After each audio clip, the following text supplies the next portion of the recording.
নমস্কার। ৭০-এর দশক, নকশালবাড়ির আন্দোলন শুরু। আমার তখন উত্তেজনায় আগুন পোয়ানোর বয়স। আমিও আগুন পুড়িয়েছি, উদ্বুদ্ধ হয়েছি। আসলে নকশালবাড়ি অর্থটা কি? নকশালবাড়ি একটা জায়গার নাম, শিলিগুড়ির কাছে বাটিগারার পাশে একটা গ্রাম। সেখানে ওই কানু সান্যাল তিনি এই আন্দোলনের সূচনা করেছিলেন।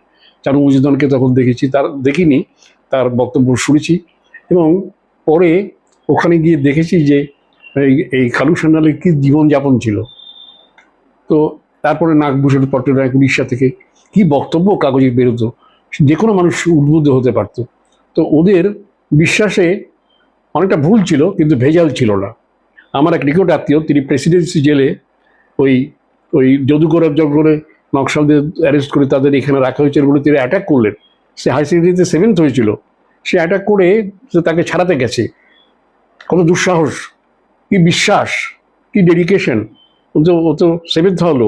এইরকম 5,000 ছেলে মেয়ে যারা ভারতবর্ষের, তার থেকে অনেকেই ভারতবর্ষের প্রধানমন্ত্রী, রাষ্ট্রপতি হতে পারত বা ইউএনএতে গিয়ে নেতৃত্ব দিতে পারতো, পশ্চিমবঙ্গকে তার বিশ্ব দরবারে পৌঁছে দিতে পারতো, তারা পড়ে গেছে। এই মনে যাওয়াটা একটা বিরাট ক্ষতি। আমারও বাংলার মাস্টারমশাই, হ্যাঁ, এবং ইংরেজির মাস্টারমশাই, হেডমাস্টার দুজনই ওই সময় আন্দোলনে মারা গেছেন। তো এটা একটা বিরাট অপূরণীয় ক্ষতি, এই ক্ষতির পূরণ হবে না।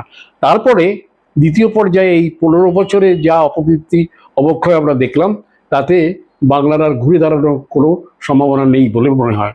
এবং এখানে বলা হতো জয় বাংলা, আসলে এটা পরাজয় বাংলা। সুতরাং এটাকে বদ্ধ করা যে হয়েছে, সেটা একটা মঙ্গল আমাদের। এই দ্বিতীয় ক্ষতি আমরা যেন মেকআপ দিতে পারি।